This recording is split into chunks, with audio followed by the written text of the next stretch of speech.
Welkom bij de derde aflevering van In Mijn Eentje op Pad. We zijn hier te gast bij Cadzand Maritiem. Mijn eentje gaat in bad en ik ga in mijn eentje naar Cadzand bad. Hier zijn wij bij de directiegate en de deur zwaait wagenwijd open. Hier staan we voor een schematische voorstelling van het project Cadzand Maritiem. En dat is een combinatie van BAM en Martens en Van Oort. Hier hebben we dus de duinen en de dijk. De dijk is gebleven. Voor de dijk is een duin aangelegd. En voor de duin een strand wat lang is. Dus deze kustversterking in het project Zwakke Schakels is zodanig bedoeld om niet alleen de kust te versterken, maar ook recreatie en andere facetten uit te voeren.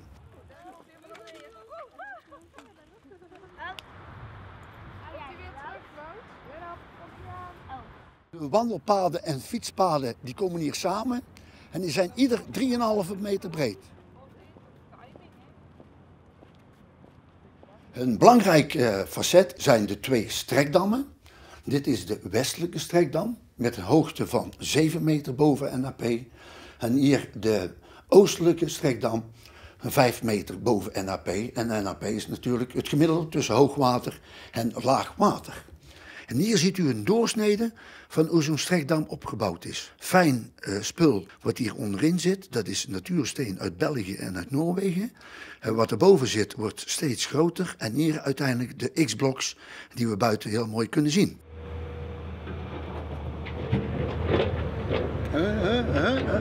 Dit is de eerste keer dat de X-blocks toegepast worden in Nederland. Ik lig goed, maar ze blijven wel goed liggen hoor, die X-blocks.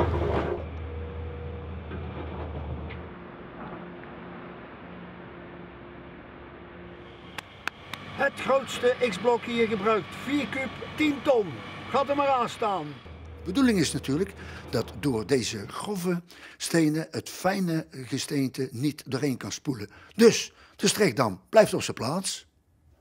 Tussen die strekdammen is geprojecteerd een project waarbij 125 zeewaardige jachten hier in en uit kunnen varen. En momenteel is het project bezig met de aanleg van de steigers.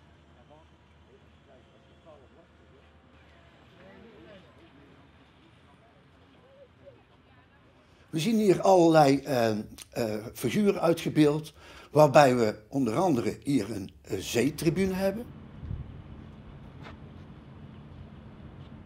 Als u straks over het balkon rijdt, dan ziet u dit prachtig beeld met iets heel markants.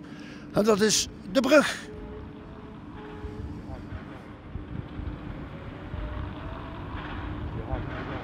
Een welgemeend dankwoord voor de combinatie Cadzand Maritiem en petje af. Hoppa!